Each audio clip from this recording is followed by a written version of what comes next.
Hello and welcome to Deccan Herald. Today we are in conversation with Andrew Ollett, a renowned scholar. His scholarship spans many languages, Sanskrit, Prakrit, Pali, Apabhramsha and Kannada as well. So he has won the Infosys Prize for Humanities and Social Sciences for 2025. Welcome to this show. And thank you for joining us this evening. Andrew, my first question is about how you actually discovered Prakrit. You couldn't have heard Prakrit or Pali or any of the languages that you are an expert in where you live. What led you to research in Prakrit and research in Kannada? Correct, yes. I grew up in the suburbs of New York. So I didn't hear Prakrit growing up. I started taking ancient Greek when I was a student in college, and then my ancient Greek teacher mentioned some Sanskrit forms, and then that got me interested in Sanskrit. And so before I knew it, I was studying Sanskrit. It was the most interesting thing that I had encountered.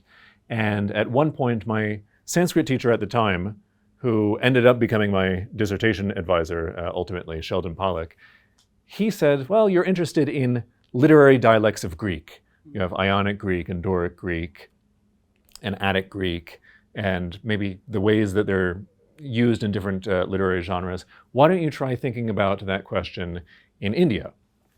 And he said that I should take a look at Prakrit lyric poetry, and especially the Gaha Satasai or the Gatha Saptashati. And that was how I was introduced to Prakrit as a language and as a literary tradition. Mm-hmm. And then what led you to Kannada? Because Prakrit, we are told, is more aligned with the North Indian languages than with Kannada, which came out of the Dravidian branch of languages. Well, my interests have always been in how languages interact with each other, how they relate to each other. And I learned from the work of my teacher, Sheldon Pollock, that Kannada was a very special case where we have a language which is a Dravidian language, definitely, but it has a very, very close relationship to the Sanskrit literary tradition. And so many of the early works of Kannada are in close conversation with works like Jinasena's Adi Purana, or the Mahabharata, or Dandin's Kavyadarsha, the Mirror of Literature.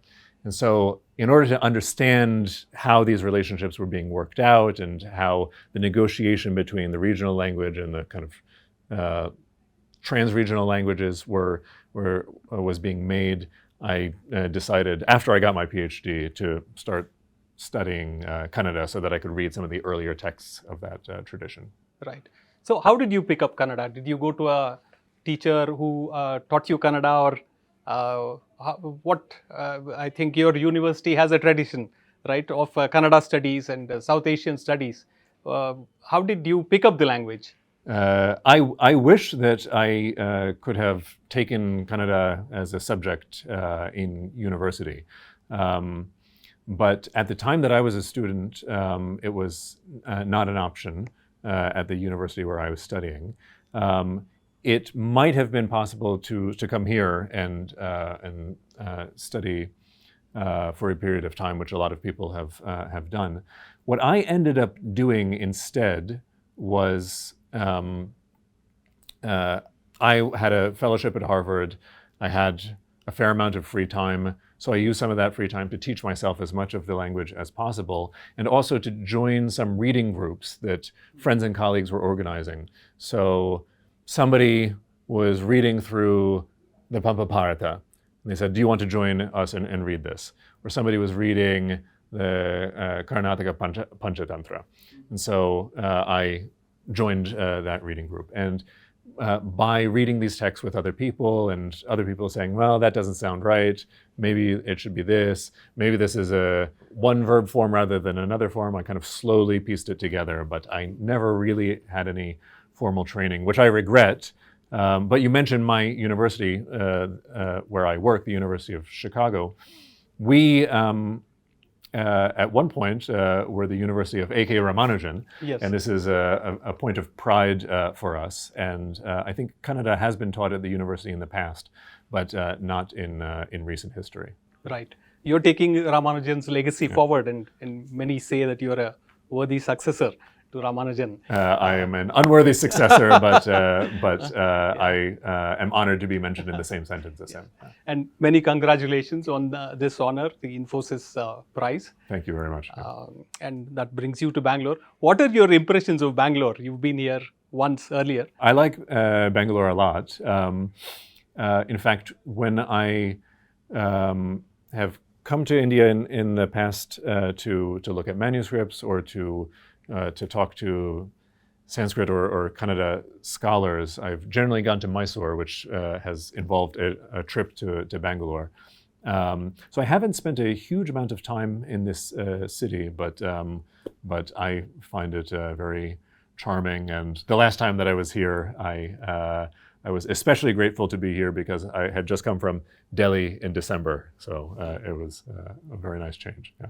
Right. So most of your reading has been in pre-modern Kannada literature and pre-modern Indian literature. So you've been working on Kavirajamargam, and you are working on a new translation of Kavirajamargam.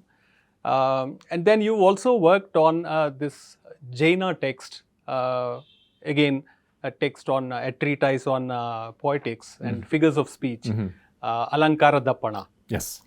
So Kavirajamarga is roughly 9th century, and then Alankaradappana came about 5 centuries later, right? I have a book that I just wrote on the Alankaradappana that is an edition and translation. The main question with that text is, it's very closely related to a Sanskrit text of poetics called the Kavyalankara, or Ornament of Literature by Bhamaha. If you read the definitions of both texts, you'll see there's a very close relationship. So the big question is, who came first, the Alankaradappana or Bhamaha? If you think that it's Bhamaha, then the Alankaradappana could be as late as the 12th or 13th century, which is when the manuscript is from. I actually think that it's earlier than Bhamaha, which would mean that it's earlier than Dundan, which would mean that it's earlier than 700 CE. Right, but it's later than Kavirajamargam. Earlier, it would be earlier than the Kavirajamargam, which is from the 9th century. How many centuries earlier would you say? I don't know, but I would guess if it is earlier than Bhamaha, then one guess might be 500 or 550 CE. Yeah. Was Kavirajamargam in any way inspired by these texts? And what are the similarities and the differences you see between the Kannada text Kavirajamargam and the Prakrit text Alankaradappana? I'll just say, I'll refer to the author of the Kavirajamargam as Srivijaya, because that is...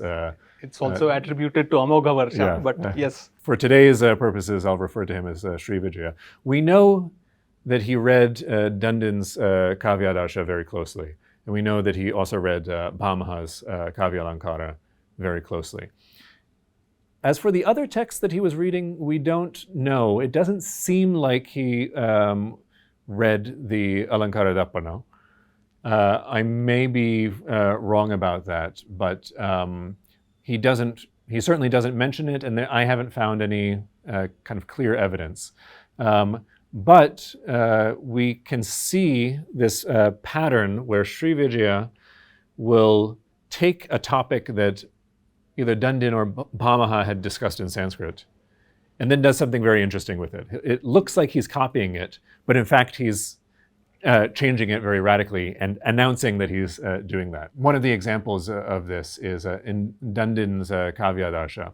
He treats ornaments of meaning, Arthalankaras first, and then he talks about the kind of Chitra Kavya and the Yamaka verses, which are classified under Shabdalankara, ornaments of sound.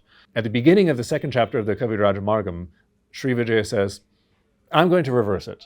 I'm going to discuss it in the opposite sequence, because I think that Shabda Alankaras, ornaments of language, are more fundamental, because Shabda is more fundamental than meaning. This is one example of an intervention that you see throughout the Kavirajamargam.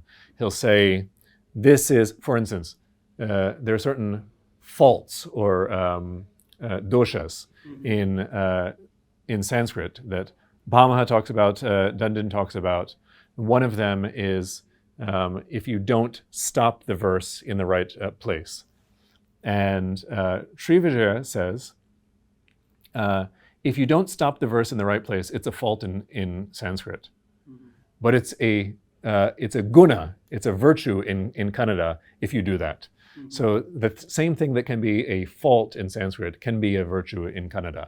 And there's other examples of that as well. Right. So that's, that's very interesting, how it deviates from Sanskrit poetics and then moves towards more language-specific, philosophy of sound. And you were talking about how he prioritizes phonetics over lexis. Yes. Is that right?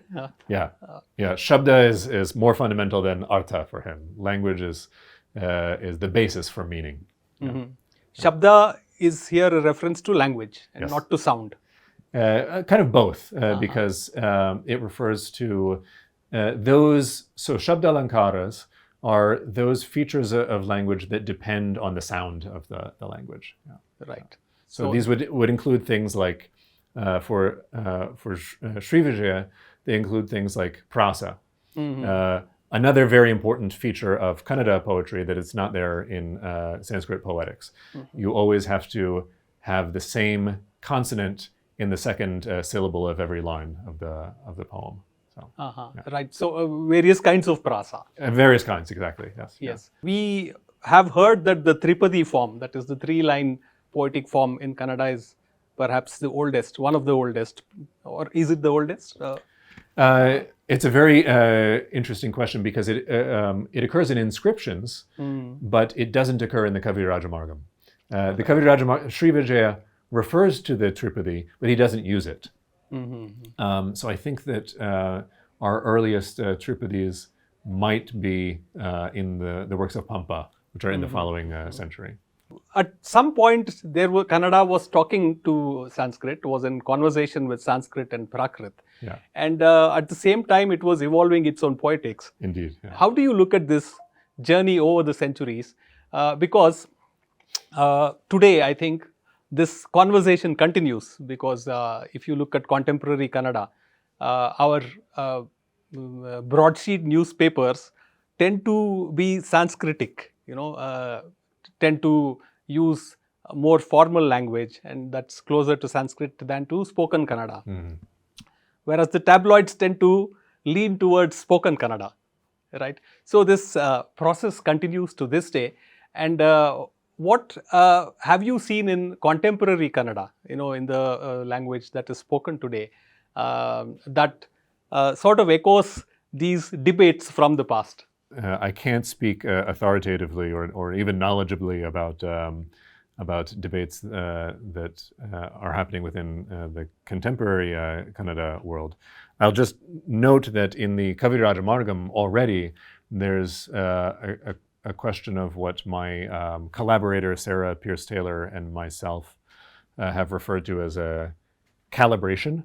So the question of how exactly to use Sanskrit in Kannada has been a huge question for the entire history of Kannada. And in the Kavirajamargam, it is almost an obsession. Can you compound a Sanskrit word with a Kannada word? If you use you can use Sanskrit words in Kannada very freely, of course, but there are certain Sanskrit words that you can't use on their own. And so it lists those words. And so that text is very interested in these fine details of how you might use vocabulary from one language, say Sanskrit, and adapt it for use for literary purposes within another language.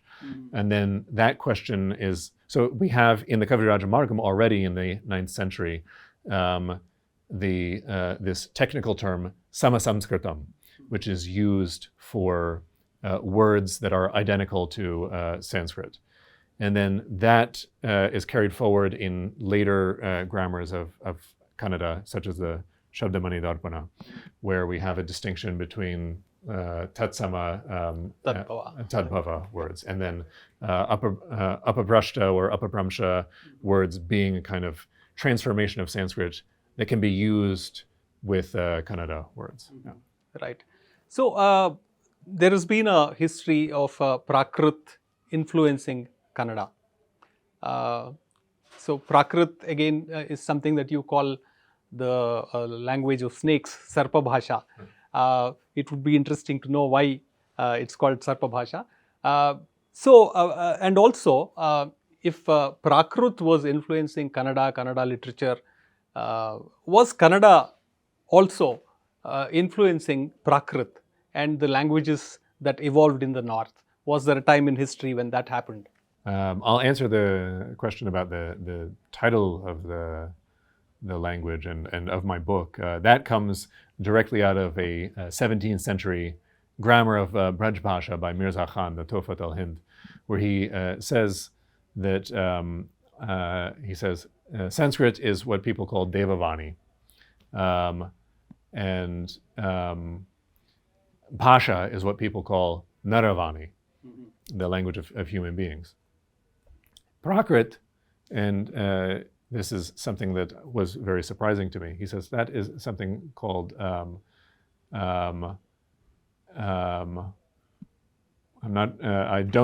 been a long time, but I don't immediately remember whether it's Sarpavani or Patalavani, I think is what he calls it. And this is something that that Keshav Das also refers to in his Hindi poetry. So there's the idea that just like the universe is divided up into heaven, earth, and the underworld, the languages that are available for literary use are Sanskrit, Bhasha, and Prakrit. The question of the kind of influence or relationship really between Prakrit and Kannada is of course a very interesting one.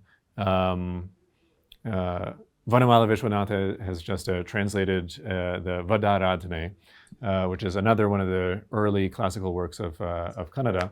And Jaina text, I think. It's a Jaina text. Yes. And that is a commentary, it's a Kannada commentary on a Prakrit text.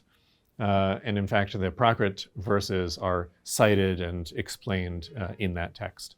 So especially within the Jain, the Digambara Jain religious tradition, we have a lot of Kannada works that are commenting on or responding to Prakrit texts, and Apabramsha texts that are produced in Karnataka, obviously. So one of the best examples would be the Dhavala and the Jaya Dhavala, these immense commentaries on the Digambara scriptures, which were undertaken by Virasena and Jinasena, composed in a kind of mixture of Sanskrit and Prakrit, but those are products of Karnataka. We have many other Prakrit and Apabramsha works that were composed in this region. As for the influence between them, there's been some limited studies, but there could be a lot more. I think anyone who reads these languages will feel that there's certain idioms that are used in both Kannada and Prakrit that just sound similar, and certain words that are Prakrit has this category of words called deshi, which or deshya words. These are words that we can't easily relate to Sanskrit words. For instance, ghee is a gurtam in Sanskrit. In Prakrit, it can be called tuppa. Which is Kannada again. So it's there's many cases where we see kind of words and expressions and idioms circulating between these languages. Circulating between Kannada and Prakrit. Yes, yeah. So tell us a bit about Prakrit. it's a language that you've never heard being spoken, but it's a language used extensively for literature. Yes. How did this, very paradoxical situation come about? I'm not sure that I've understood it, despite having worked on it for a long time. But the situation that seems to have emerged by, say, the 3rd or 4th century of the Common Era is that Sanskrit was one literary language that could be used for certain types of compositions in certain genres by certain communities. In fact, the most enthusiastic adopters of Sanskrit in the early centuries of the Common Era were Buddhists in North India. Mm-hmm. Prakrit was a literary language that could be used for other purposes. It was used as a commentarial language by the Jainas, especially the Shvetambara Jainas, but also there's Digambara literature that's composed in Prakrit as well, of course. It was also used for lyric poetry. So it seems that around the beginning of the Common Era, you had these kind of two movements where different communities and interest groups adopted a language and started using it for literature, as a kind of trans-regional language within their community. And Sanskrit won in some case, in some sense, because it spread everywhere. Prakrit kind of went along for the ride, but I think that because of those initial conditions in the early centuries of the Common Era, Prakrit was available as a literary language alongside Sanskrit for a very long time. In recent months, there's been a controversy in Karnataka with a Tamil film star, Kamal Haasan, a very well-known film star. Yes. You probably know about this. Indeed. He said that Kannada came out of Tamil, is a daughter of Tamil. And I think there was a furor. You probably read about it. How do you look at the relationship between these two languages? Are they siblings or are they mother and daughter? I follow Kavirajamarga Krishnamurti, one of the great scholars of comparative Dravidian linguistics. I mean, there are family trees, right? Family trees are insufficient representations, they're simplifications of the relationships between languages. But in the Dravidian family tree, we have North Dravidian and then several branches of South Dravidian languages. And then in the South Dravidian languages, we have Tamil, Malayalam, Kannada, and other languages, Kodagu and so on. So on that model, they're clearly sisters. But again, that is a simplified representation of how languages have developed over time and their relations to each other. So, I think that from a linguistic point of view, there are features of Kannada grammar that you can't explain by positing that Tamil was the language from which it developed. Right. So the question seems to be whether what we call Proto-Dravidian is what many call Tamil, right? In which case I think Kamal Haasan would be right. But like you said, there are many nuances and there are probably, there's more evidence to suggest that they were siblings rather than mother and daughter as. Yes, I mean, I think that people should take this controversy as an opportunity to inform themselves about comparative philology and the relations between languages and the work of scholars like Krishnamurti, and try to understand what it means to say that to posit a proto-language such as Proto-South Dravidian or Proto-Dravidian, and understand what that means, as opposed to saying that one language developed from another language. Right. And what are the new insights that you have gained from translating Kavirajamargam? Many. I've learned a lot. I mean, it's been a very, very long process. It will continue to be a long process. One of the things that I've learned is has to do with the depth, to use a kind of technical term, of this text, because if you, in order to understand this text, you must know at least Bhamaha's Kavya Alankara and Dandin's Kavya Darsha. If you don't understand those texts, and if you don't constantly keep them in mind, you just will not understand all of the references that Sri Vijay is making, the kind of ways in which he's inverting them, subverting them, doing his own thing, commenting upon them. He says a lot with his silences as well as with his actual interventions. So there are large features of Dandin's discussion that he avoids, and I think he avoids them for a reason. But another thing that I've learned is the history my introduction to Kannada scholarship has been through the scholarship on the Kavirajamarga, and that has been very enlightening and enriching to know. I mean, to get to know the works of people like T.V. Venkatachalam Shastri. I've gotten to know their work through this project, and that's been amazing. Right. Ramanujan was instrumental in taking the Vachanas to the world. Yes, with his book, Speaking of Shiva, and some of the most evocative translations ever of Vachana literature.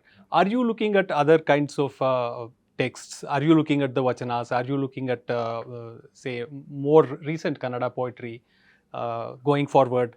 What are your areas of interest? Actually, Elaine Fisher has just released a book about the religious movements of the 12th and 13th century in Karnataka and the Telugu-speaking areas.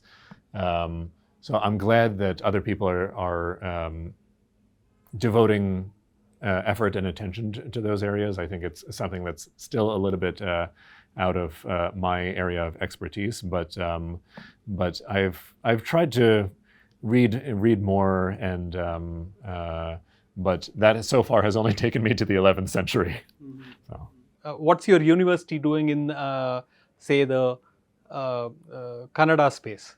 I'm sure Ramanujan was working in Kannada, and he also did, he translated Sangam literature from Tamil as well. So what are there projects in the university that would be of interest to literature lovers out here in India? I'll have to think very carefully about what I say, because the University of Chicago is in a time of transition and challenge, to use the euphemisms that they like to use at the moment, and so it's been hard to talk about the immediate future of the study of South Asia at the university, not to speak of languages like Kannada. So what I hope sincerely is that this prize and the recognition of the Infosys Science Foundation will shine some light onto the work that has been done on Kannada and on South Asian languages more generally at the University of Chicago, and people will come to us and want to read things with us, study with us, and we'll see what we can do. But at the moment, we do not teach Kannada on a regular basis. It's something that me and my colleague Sarah Pierce Taylor have kind of organized on an informal basis. But hopefully we can think about growing our offerings in Kannada in the future. Thank you, Andrew Ollett. Yeah. It was an absolute pleasure talking to you. Thank you so much for having me. Thank you for the scholarships. Thank you for all your rich insights. Thank you. That was Deccan Herald in conversation with Andrew Ollett, 2025 Infosys Prize winner in Humanities and Social Sciences. Thank you for watching, and for more such stories, subscribe to the Deccan Herald YouTube channel.